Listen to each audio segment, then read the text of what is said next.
안녕하세요. 프레시 성형외과 홍닥터 홍종현 원장입니다. 오늘은 팔 지방 흡입의 부작용과 그에 따른 재수술 케이스 및 해결 방법에 대해서 얘기해 보려고 해요.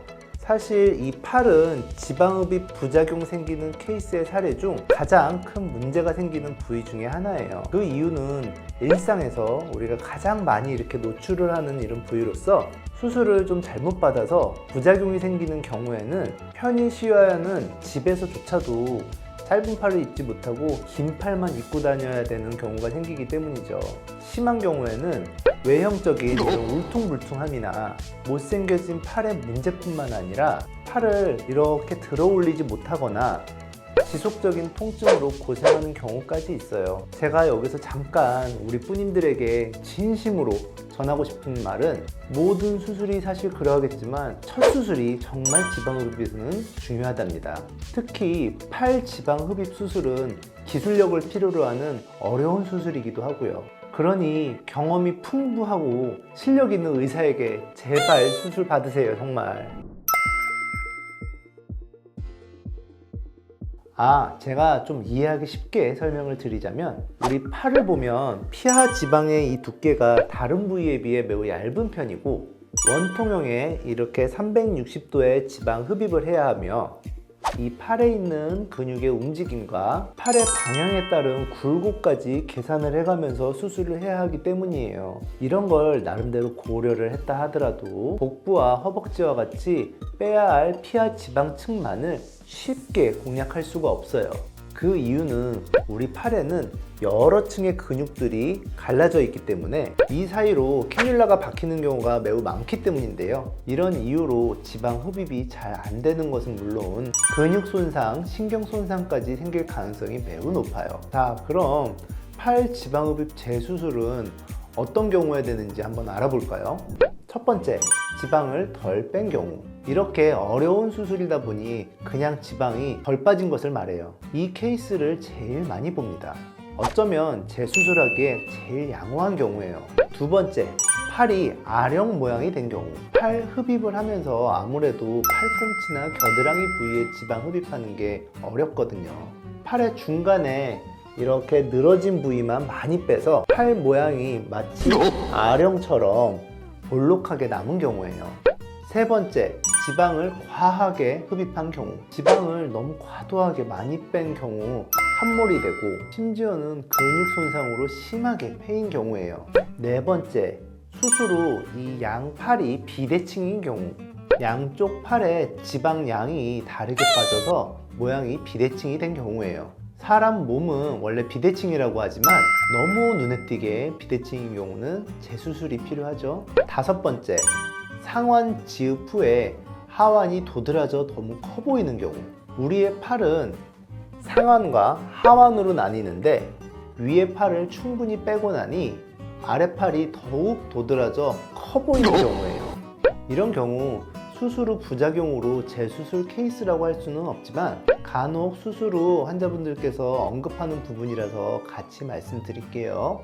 팔 지방 흡입 수술 후 이러한 문제들이 발생을 했을 때 과연 어떻게 해야 할까요? 첫 번째, 지방 흡입 수술 후 남긴 지방을 최대한 제거. 지방을 덜 뺐으면 더 빼줘야겠죠? 여러 가지 문제점이 생길 수 있는 팔 지방 흡입이기에 조금 소심하게 지방 흡입을 한 경우 남긴 지방을 제거할 수 있는 만큼 최대한 제거를 해주게 됩니다. 재수술인지라 흉살과 유착 등이 있지만 베이저 레이저와 워터젯 장비를 이용해서 제거를 하게 되는데요. 재수술의 경우 어쩔 수 없이 멍과 붓기가 조금은 있습니다. 예쁜 팔 라인을 가질 수 있다면 이러한 고생은 감수할 만하다고 생각합니다.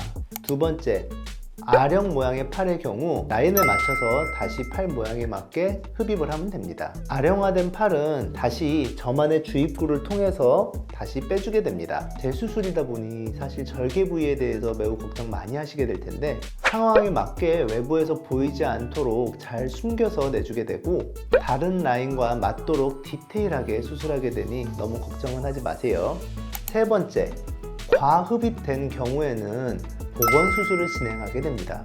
아휴, 사실 몇몇 분들은 과흡입되다 못해 근육까지 손상이 되어서 상태가 매우 심각하게 보이는 분들도 계셨어요. 팔은 피하 지방과 피부 조직 등이 매우 얇은 편이라서 지방 이식 등을 하여 복원하기에는 한계가 있는 경우가 꽤 많아요.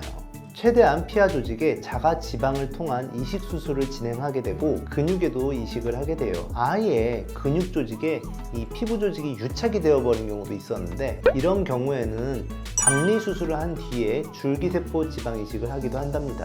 네 번째, 양팔 비대칭인 경우에는 재흡입을 통해 비대칭을 맞추기도 합니다. 사실 사람마다 양쪽 대칭이 완벽하지는 않다는 건 아시겠지만, 너무 티나게 차이나는 경우에는 이를 맞춰줘야겠죠.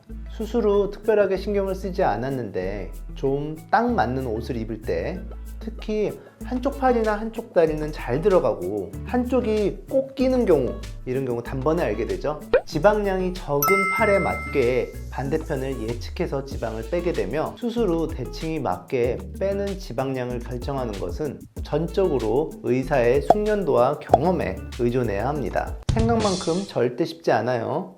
다섯 번째, 상완, 하완 동시 지방 흡입으로 여리여리한 팔 라인을 완성. 보통 팔 지방 흡입은 이렇게 상완, 이 부분의 지방 흡입을 얘기하는데요. 팔은 이 상완만 있는 것이 아니라 이 하완도 말을 합니다. 위쪽 팔을 다 빼고 나니 이 하완 부위가 거인팔처럼 커 보이게 되는 경우, 이 부분이 수술 가능한가 궁금하실 거예요.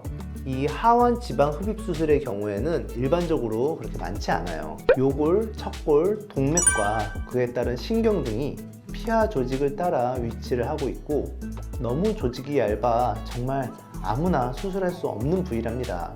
개인적인 생각인데 이 하완 지방 흡입 수술을 해보신 원장님도 몇 분 없을 듯해요. 하지만 저 홍닥터 지방 수술만 10년이 넘습니다.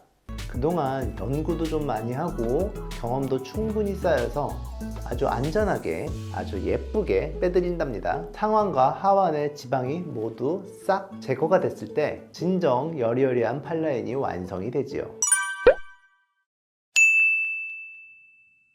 오늘은 팔 지방 흡입의 부작용과 재수술 케이스 및 해결 방법에 대해서 얘기해 봤는데요.